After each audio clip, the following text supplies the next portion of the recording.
Pues sean bienvenidos a esta emisión más de este canal de YouTube Nelter de la Cruz. Pues por ahí no se les olvide darnos su like con el dedito arriba, que abajo la campanita, suscríbanse, échenos la mano. Gracias.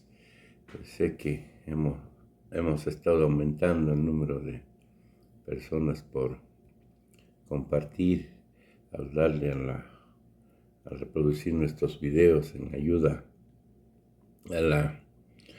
un poco de ayuda por la esquizofrenia que vienen padeciendo el cártel de los medios. Pues aquí miren, trayendo desde el Angelópolis, Puebla, desde Ciudad Juárez, Chihuahua, la conferencia de la mañanera. Vamos a la siguiente pregunta. Allá los tres. Sí.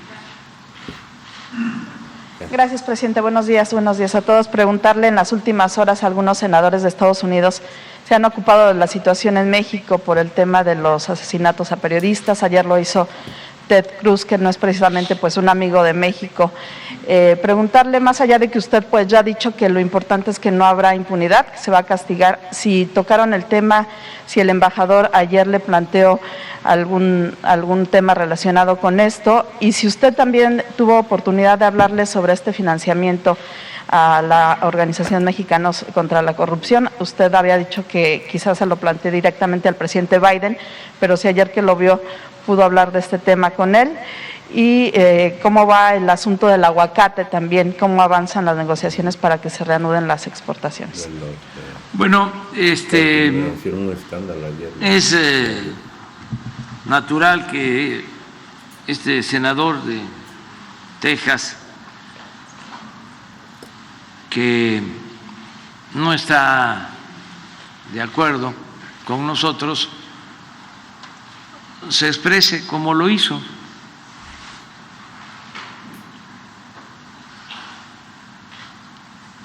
Él está en contra de la política que estamos llevando a cabo en favor del pueblo de México y en defensa de los mexicanos que trabajan y viven honradamente en Estados Unidos. Entonces es de esperarse. Ayer hubo también como cuando Loret, una especie de todos somos, ¿cómo se llama el senador? Ted Cruz. Los conservadores mexicanos, que históricamente siempre se han destacado por ser traidores a la patria, pues es cosa de conocer la historia, ¿no? De Santana y lo que hicieron los conservadores cuando fueron a buscar a Maximiliano. Pues ellos están contentos y apoyando estas declaraciones, pero es normal que esto suceda, porque lo he venido diciendo, ya no se permite, o las circunstancias no permiten las medias tintas, la simulación. Antes se engañaba a la gente, se hablaba de cambio y lo que había era gatopardismo, eso que consiste en que las cosas en apariencia cambian para seguir igual. Se hablaba de sociedad civil cuando eran grupos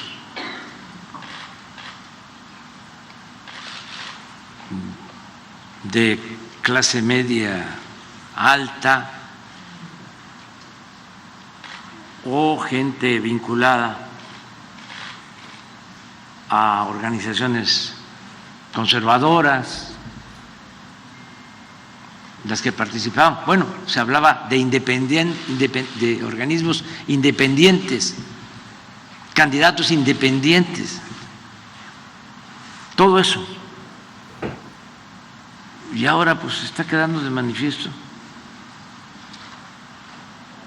de que pues son dos posturas, como ha sido la historia de México siempre, y hasta diría la historia del mundo en lo político. Es el movimiento liberal y el movimiento conservador. Y pues el movimiento liberal se puede considerar en algún tiempo, por alguna circunstancia, como socialismo, progresismo, populismo, depende, incluso comunismo. Se volvieron berretas. Y el gobierno y el movimiento conservador, pues igual, neoliberalismo, en este caso en México, neoporfirismo, a nivel general, derechismo,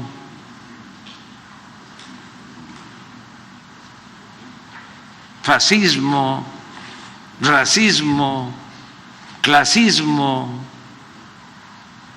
ya, pero los dos troncos es liberalismo y conservadurismo, siempre en la historia de México, y decía yo, posiblemente en el mundo. Entonces ahora que es un momento de transformación, porque la verdad es un timbre de orgullo que un senador como esta persona se lance en contra del gobierno que represento. Me llena de orgullo.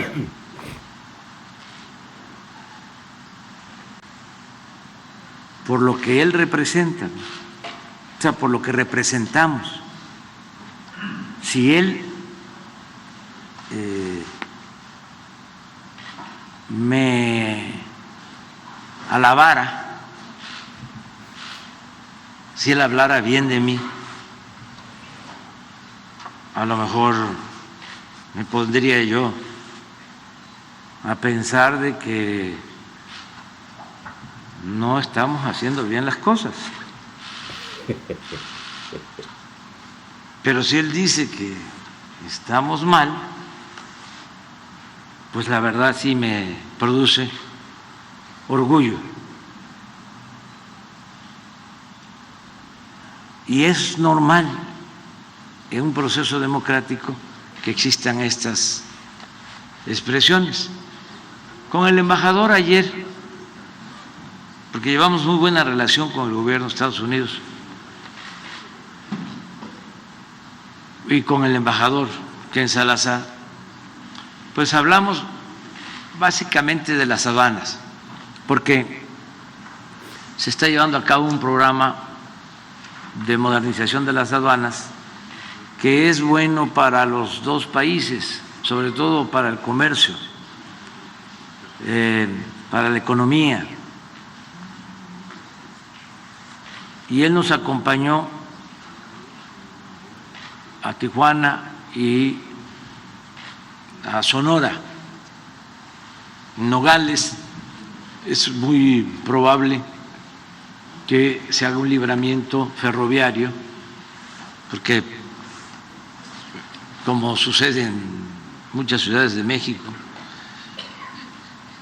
el ferrocarril partió la ciudad, porque en Nogales y aquí,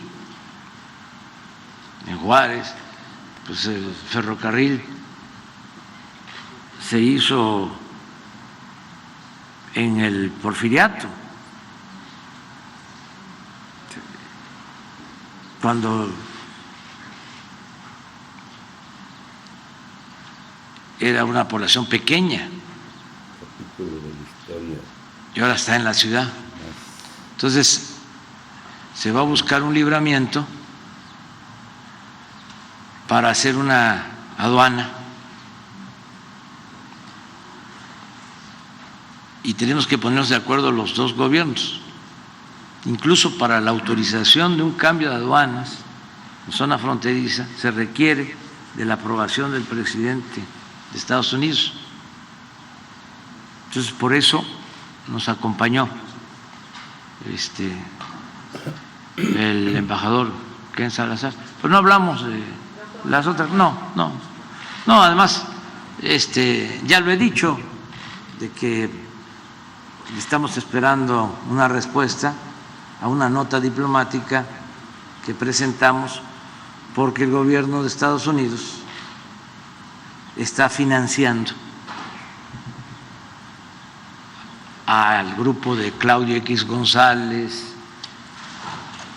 y estos grupos que abiertamente están en contra de nosotros y consideramos que es indebido que un gobierno extranjero se ocupe de financiar a un grupo opositor a un gobierno legal y legítimamente constituido de un país independiente y soberano.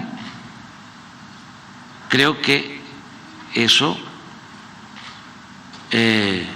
contraviene los principios de no intervención. Entonces estamos esperando una respuesta porque tenemos las pruebas de que están entregando dinero. Ahora ya no está Claudio X González, en apariencia, ¿no? Sigue estando, pero la presidenta es la señora Casal, María Amparo Casal. Entonces lo que queremos es que nos informen y también es mucha la hipocresía porque este grupo se hace llamar Mexicanos en contra de la corrupción. Imagínense. Por eso digo que son mexicanos a favor de la corrupción. Aquí aprovecho, ahorita te voy a contestar lo del aguacate, pero antes aprovecho para que se aclaren dos cosas. Una, que ayer hice un llamado respetuoso a Loret de Mola para que, si no tiene inconveniente, me permita dar a conocer las pruebas que tengo de que gana 35.200.000 pesos al año, casi 3 millones de pesos mensuales. Ojalá y lo acepte. Y lo digo porque cuando protestaron, sosteniendo de que todos eran como Loret, que además eso es muy bueno, ¿no? Porque es definirse y quitarse la máscara. Todos somos Loret. Dijeron de que era exagerado lo que yo estaba planteando. No solo que era indebido, sino que era exagerado. Entonces tengo las pruebas, nada más que el INAI no me permite dar a conocer estas pruebas, porque sostienen que no es dinero público, y yo creo que sí, es dinero público y lo puedo probar. Pero ya No, porque lo mejor sería que él aceptara dar a conocer cuánto gana y otros. Jorge Ramos, López Dóriga, Ciro Gómez Leiva, Carmen Aristegui. ¿Cuánto ganan? Porque nos vamos a quedar anonadados, sorprendidos. La gente no tiene una idea de cuánto ganan estas personalidades que no defienden al pueblo. Les pagan todo ese dinero para defender intereses creados contrarios al pueblo. Les pagan todo ese dinero para mantener el régimen de opresión, de injusticias y de corrupción. Y es dinero que deja de recibir el pueblo. Es dinero del presupuesto o de negociaciones que se hacen para entregar bienes nacionales, bienes del pueblo a particulares. Entonces, sí conviene aclarar esto. Lo mismo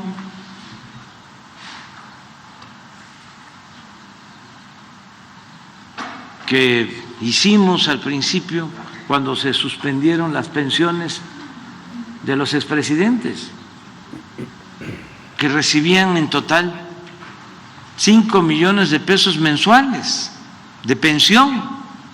Por eso están molestos. ¿Cómo 5 millones de pesos mensuales?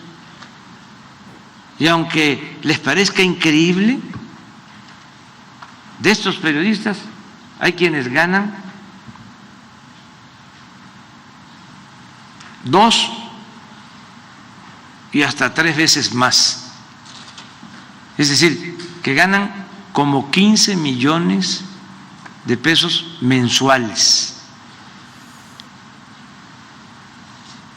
Y se erigen, se sitúan como los jueces. Entonces ya basta de hipocresías, de simulación. Yo comentaba que los futbolistas famosos dan a conocer cuánto ganan, los beisbolistas tienen contratos, son públicos. Bueno, sí, la lista de Forbes, quiénes son los multimillonarios del mundo, ahí salen. ¿Por qué en este caso, que tiene que ver con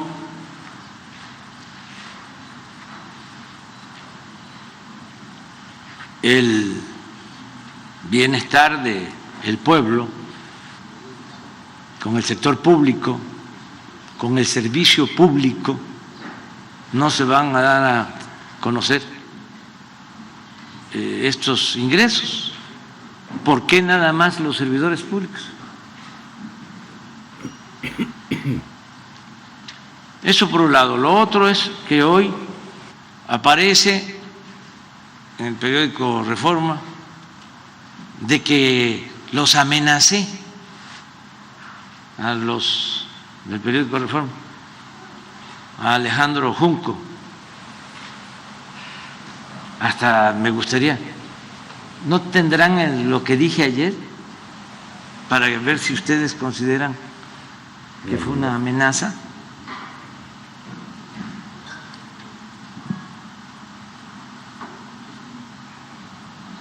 Lo único que mencioné, y eso pues desde dominio público, que se trata de un medio al servicio de la mafia del poder, que ha dañado mucho a México. El Reforma se consolidó con Salinas de Gortari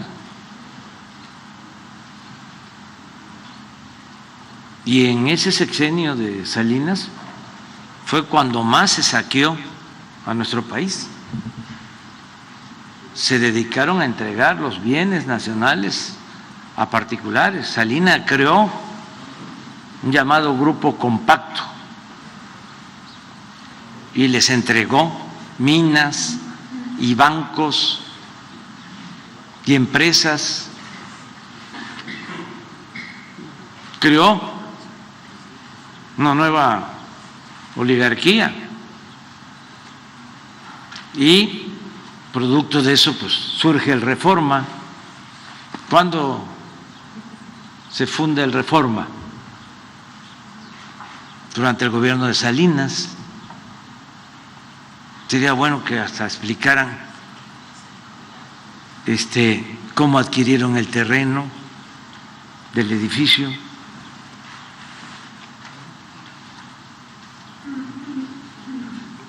Que expliquen eso. Y pues todo el periódico, la línea editorial, los articulistas, todos conservadores, dedicados a atacarnos. Y el cuestionamiento de ayer fue porque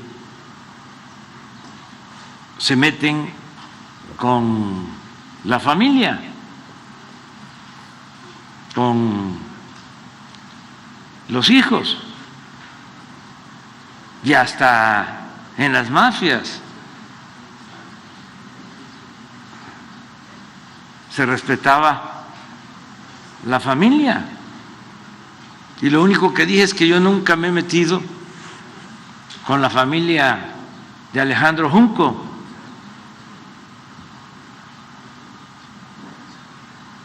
ni con ningún familiar de ningún político, y llevo tiempo en esto. Pero sí considero de que es un pasquín inmundo, abominable.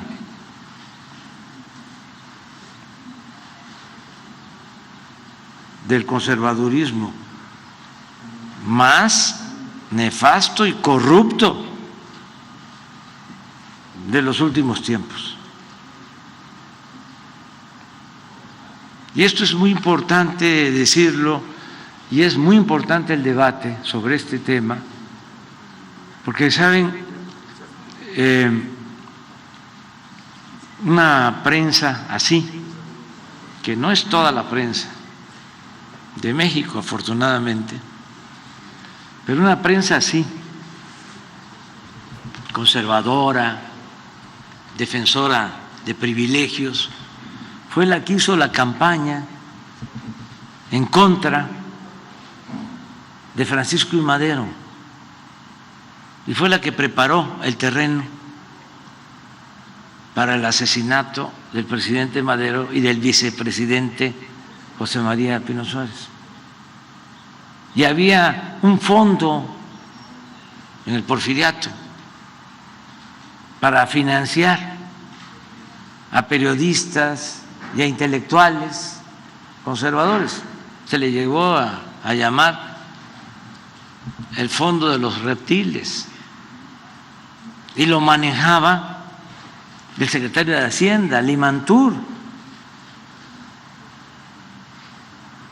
y financiaban al periódico de más tiraje.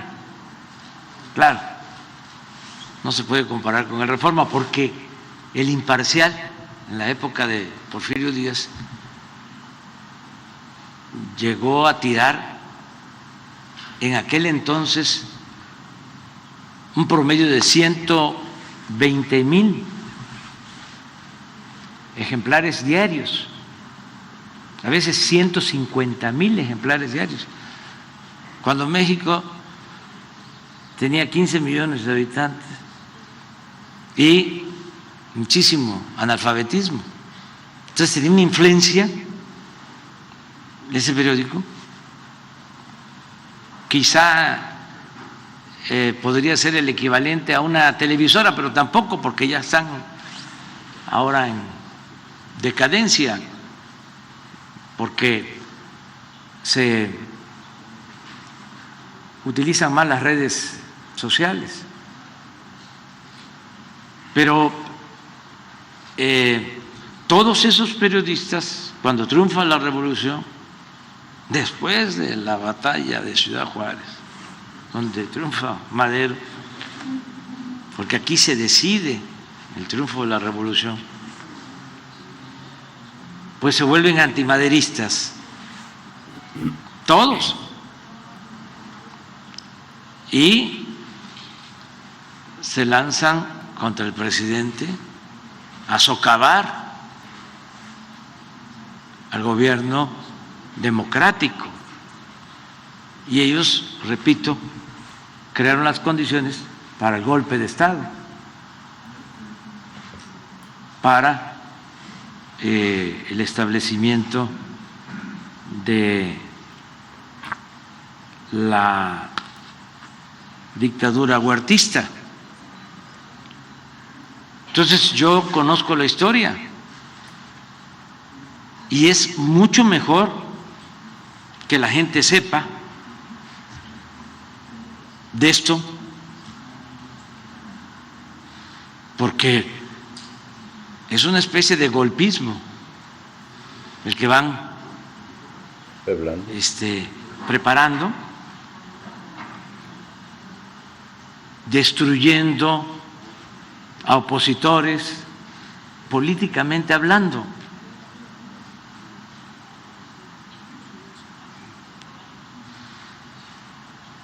Y si se da a conocer, pues ya la gente sabe de qué se trata. El presidente Madero, apóstol de la democracia, no tenía cómo defenderse. Todos, periodistas e intelectuales, en contra, todos. Y luego los periodistas, los intelectuales, se convirtieron en huertistas. Entonces nosotros no vamos a permitir eso. Nosotros vamos a llamar a las cosas por su nombre. Porque quisieran que yo me quedara callado. No diga nada, porque si dice, le acusamos de autoritario, de que no garantiza la libertad de expresión, de que en México no hay democracia, de que México es como Venezuela, de que hay una dictadura, que se persigue a los periodistas.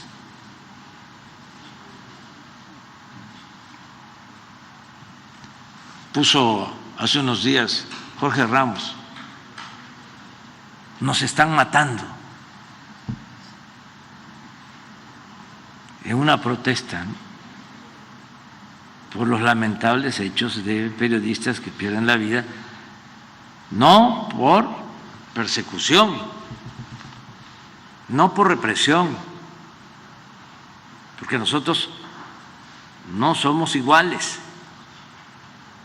ni siquiera censuramos. No es el caso de antes. La misma Carmen Aristegui, que porque hizo un reportaje le quitaron el programa.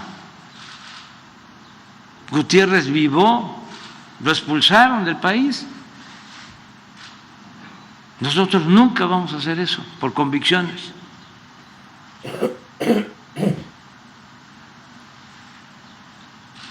No hay represión y vamos a garantizar siempre el derecho a disentir, pero queremos también tener el derecho de réplica o la libertad de expresión aplica para unos y para otros no.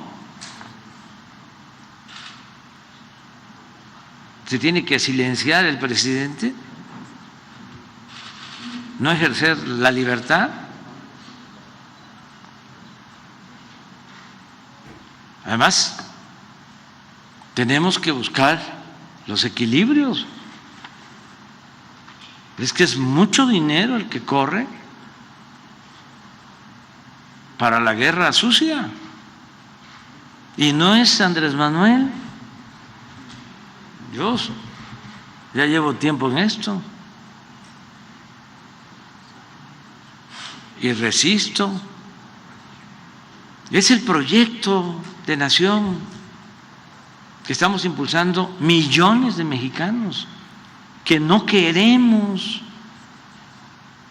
que México sea país de unos cuantos, que no queremos que impere en México la corrupción, que no queremos un México con una monstruosa desigualdad económica y social, donde una minoría lo tiene todo y la mayoría carece hasta de lo más indispensable. No queremos la violencia. ¿Por qué se desató la violencia? Esto que estamos padeciendo todavía. Porque se dedicaron a saquear, a dar malos ejemplos, a robar.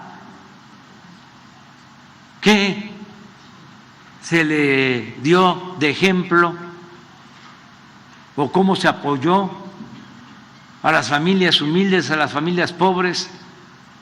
¿Cómo se atendió a los jóvenes durante el periodo neoliberal? ¿Qué se hizo a favor de los jóvenes? Nada.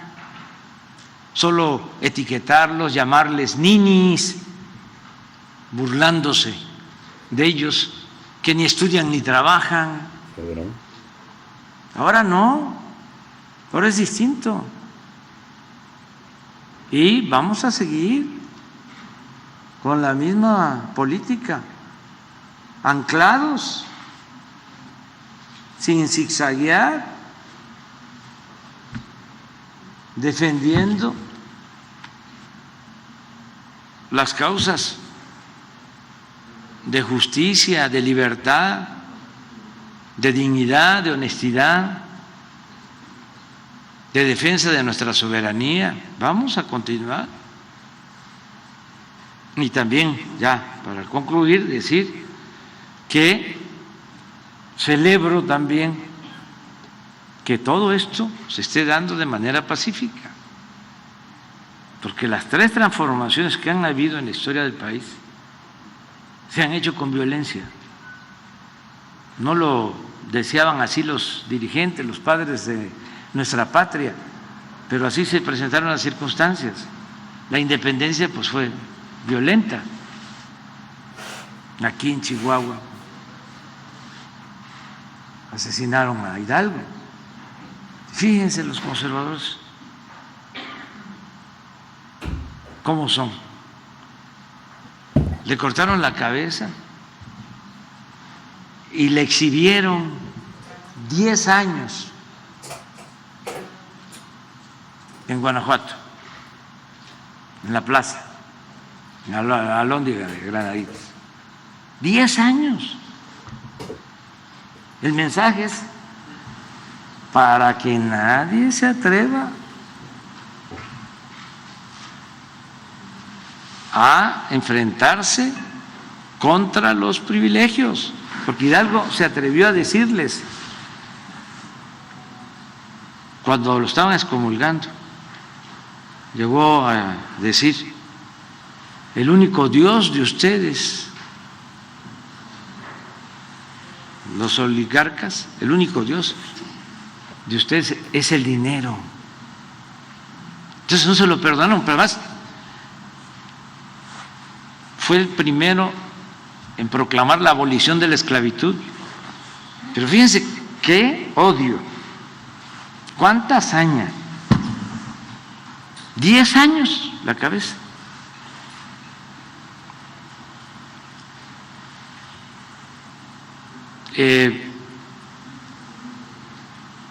La reforma, lo mismo. Bueno, guerra de reforma, intervención francesa porque los conservadores fueron a buscar a Maximiliano, nos invade Francia, por eso Chihuahua es un estado grande e histórico, es cuna del movimiento de reforma y del movimiento revolucionario. Acá se viene Juárez, al Paso del Norte, aquí con su gabinete, a resistir, y a Chihuahua, 2 años, sin doblegarse. Pero también hay violencia. La tercera transformación puso la revolución, que no produjo mucha violencia al principio, pues fue la batalla de Ciudad Juárez, el 20 de noviembre de 1910, convoca a Madero al pueblo a tomar las armas en contra de Porfirio Díaz. Y en mayo del 11 es la batalla aquí en Juárez, la única, la más importante, y triunfan los revolucionarios, Orozco de Chihuahua y Villa, ayudando a Madero. Y a partir del triunfo, en mayo del 11, fíjense, ya en el mes siguiente, porque aquí se firman los acuerdos, los tratados de Juárez, para que renuncie Porfirio Díaz y se vaya al exilio, y se nombra un presidente interino. Son los tratados de Juárez, pero son en junio. Entonces, del 20 de noviembre a junio, 6 meses, y resuelven pronto, no hay mucho derramamiento de sangre, ni siquiera hay fuga de capitales. Sin embargo, como asesinan a Madero, ahí sí, ya se desata una guerra cruenta con muchos muertos. 1 millón de mexicanos perdieron la vida por pandemias, por hambre y por violencia. Entonces, las 3 transformaciones se han tenido que llevar a cabo con violencia. Esta nuestra, esta transformación, la cuarta, no ha significado derramamiento de sangre, y eso es muy importante. Y qué bien que Junco y Loret y Krause y todos, ¿no?, sigan en contra de nosotros, y que se dé esta polémica y este debate, porque si no estaríamos viviendo en una dictadura, si solo predominara un criterio, si hubiese un pensamiento único. No, qué bien que se está llevando a cabo este debate de manera pacífica, porque eso es un avance, algo pues nunca visto en la historia del país. Y ya para terminar, decirles de que tengo información de que hoy posiblemente te resuelva lo del aguacate. ¿Podrías informar? Pues se estuvo revisando en los últimos días entre las autoridades de Estados Unidos, del área de comercial y de los encargados de la seguridad para el proceso de exportación de aguacate, con autoridades estatales de Michoacán y autoridades federales de la Secretaría de Agricultura. Hay una propuesta ya para que se pueda regularizar, normalizar la exportación de aguacate, y hoy debe de emitirse una resolución. Nosotros esperamos que sea positiva y que a partir de la semana próxima pues ya se pueda reanudar cotidianamente el proceso de exportación. No, pues es básicamente un asunto de revisar la regulación. Hay medidas de seguridad que habían convenido entre el gobierno del Estado, gobierno federal y las autoridades encargadas de la inspección del aguacate de exportación, y se van a reforzar esos mecanismos. Bueno, ya quedamos. De aquí de